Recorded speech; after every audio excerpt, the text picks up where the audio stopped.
আমাদের প্রাণপ্রিয় সংসদ সদস্য জনাব মুস্তাফিজুর রহমান দীপু ভূঁইয়া, উনি সংসদ সদস্য হওয়াতে আজকে উনি শিক্ষার পরিবেশকে উন্নত করছেন এবং এই স্কুলকে উনি কলেজে রূপান্তরিত করছেন। আজকে প্রায় 1 বছরের কাছাকাছি হবে। 1 বছর আগে এখানে আমাদের এমপি সাহেবের সহধর্মিণী ইয়াসমিন ভাবি সহ দীপু ভূঁইয়া এখানে এসে উপস্থিত হয়ে বলে গিয়েছিলেন যে এই স্কুলকে একদিন কলেজে উন্নতি করা যায় কিনা। আজকে সেটা বাস্তবায়ন হতে চলছে। এই জন্য এই প্রতিষ্ঠানের পক্ষ থেকে, এলাকাবাসীর পক্ষ থেকে আমি জনাব মুস্তাফিজুর রহমান দীপু ভাইকে, আমাদের এমপি মহোদয়কে আন্তরিক শুভেচ্ছা এবং অভিনন্দন জানাই।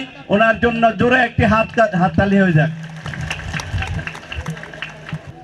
আমাদের এই এলাকাতে সরকারি কলেজ আছে, কিন্তু আমাদের এই এলাকাতে কোনো মহিলা কলেজ ছিল না এবং এই স্কুলের মান উন্নয়নের জন্য, শিক্ষার পরিবেশের উন্নয়নের জন্য গত কয়েকদিন আগে উনি শিক্ষামন্ত্রী সাহেবকে রূপগঞ্জে নিয়ে এসেছিলেন।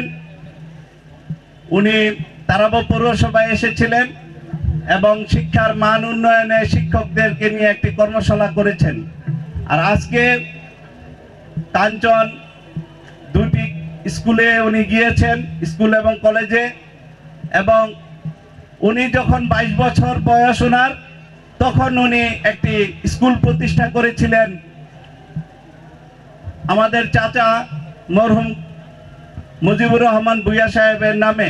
সেই স্কুলটিকেও আজকে উনি কলেজে রূপান্তরিত করার জন্য উদ্বোধন করেছেন।